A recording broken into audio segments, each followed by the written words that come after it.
Coach, we're here. It's mock week now with A&M coming up next week. Kind of, how's it been yesterday and today? Are you liking what you're seeing from your offense? Absolutely. We were a little rough yesterday. Better practice today. My days are messed up. It's Monday, but it's actually Wednesday. On our game week. But we've gotten a lot of things done this week. We're way ahead, so we can just polish next week. And like I said, yesterday was a little bit rough coming off the break, and our guys really rebounded, and I thought we looked pretty sharp today. It seems we saw Gibson out there doing a little receiver work, doing a little quarterback work. What do you think of him at receiver so far? I think he can help us. We wanted to try him there because, unfortunately, at the quarterback position, you're probably only going to play one, maybe two guys, and he's such a great athlete. And he's a very good quarterback. But we knew with his speed, his size, he's physical too. From switching from quarterback to receiver, he'll get out there and stick his nose in there and block people. So we wanted to try him and test it out a little bit, and it was a natural thing for him. And immediately we knew he could help us, and he will help us. So we've got that guy. He's our third string quarterback. He knows what's going on, but we got to get him on the field, and I'm very excited about having him at the Z position. The other two guys, Jensen and Vitt, they're kind of two different quarterbacks, but they both have their strengths and their weaknesses and all that. How difficult is it for you to choose between those two guys? You got a guy with experience, you got a guy who's got some more leadership in this locker room. Mm-hmm. Being here last year with Vitt. They really complement each other, and it's really, really, really tough. They just go back and forth, and one guy will make a great play, then the next guy comes back and makes a great play, or they make a mistake, and then you're trying to get swayed one way or the other, and then they come right back and have a great play, and so it's going to be tough, and Coach Spavital and I will continue to talk, and like I said earlier, we'll make it as soon as we possibly can. But anybody that's watching practice, it's a tough call right now. I'd say so too. I've watched a lot of that practice. Someone else we see out there is Cedric Case. We haven't talked about him a ton. Tell us your early impressions of the young guy. How's he been looking in camp and into the mock week? Cedric doesn't practice like a true freshman. He's a guy that if we needed to get him in the mix, he could do that. We're going to continue to develop him and get him in the weight room a little bit more and get his strength up. But he has a great football mind, and it comes very easy to him. And we're going to continue to develop him. And when he's ready, we'll get him in there. Right now, he would be our three. With Jalen playing some receiver, if we had an instance that we had to have somebody go in, Cedric can be that guy. He knows everything that we're doing, and Jalen will be on the trip also as a receiver, but we've got him as a quarterback. But I would like to hold Cedric and not play him more than 4 games this year, because I think he's going to be a really quality quarterback, and we'd like to save him for the next 4 years. There's young guys popping in all over the place. We've seen Micah Hiltz at tight end. How's the tight end position developing? We've seen some Hunter Hebert. We've seen some other guys in there. How's that looking for y'all? It looks better. We didn't know what we were going to get, changing those kids from like true tight ends to kind of hybrid receivers, tight ends, H-back type players, and every day they get better. Every day their ball skills get better. Some of the guys got to get more physical. They got to get used to getting in there and blocking like a true inline tight end.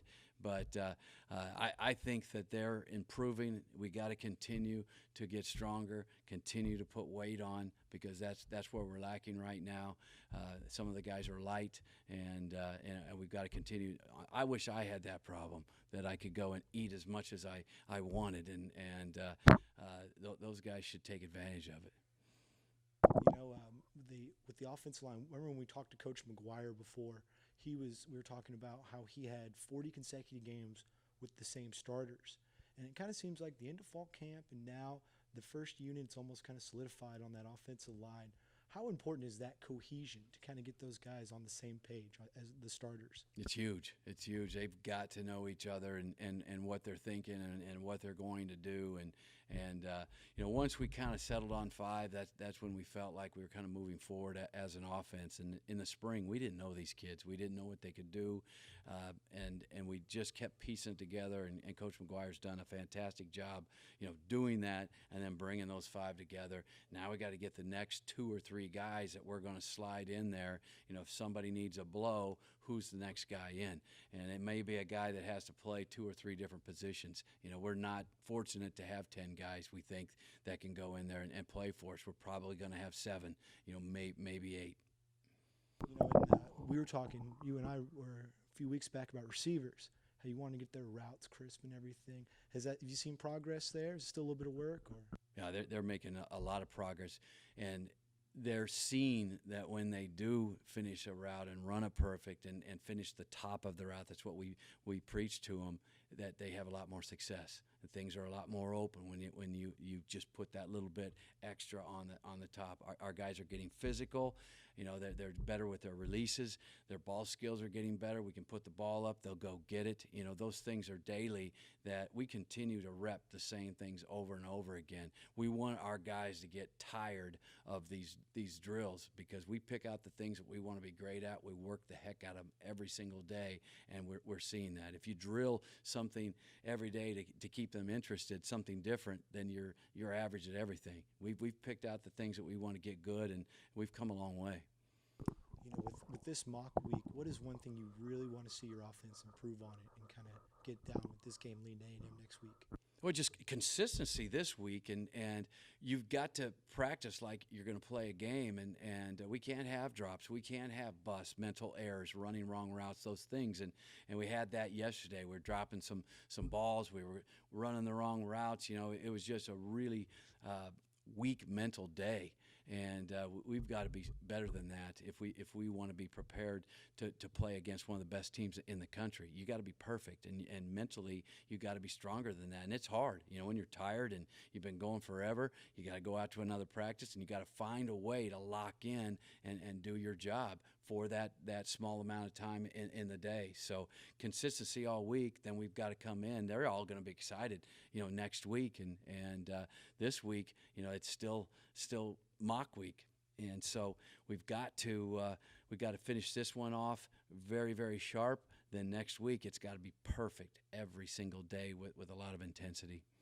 It's interesting because you mentioned yesterday, and it was Sunday, and you guys kind of practiced yesterday to prepare as a mock week for the short week next week. Do you think it was a little more lax because it was practice on a Sunday, and does that point out the importance of why you do it this week so you get it down next week? Well, you want to practice it. The mock week is awesome, so you're not – everybody gets used to, each day and how Coach Spavital wants us to practice. I don't think it's because of Sunday, because when I wake up in the morning, I don't even know what day it is. It's just the next practice day and you roll. When I got to work, I realized it was Sunday. It's another day for us, and so the mock week just enables you, when you get to game week, you're not thinking about, oh gosh, what am I doing? What are we practicing today? How do we do it? When are we lifting? What are we doing? Everything is focused on the task at hand, and that's practice and getting ready for the game on Thursday night.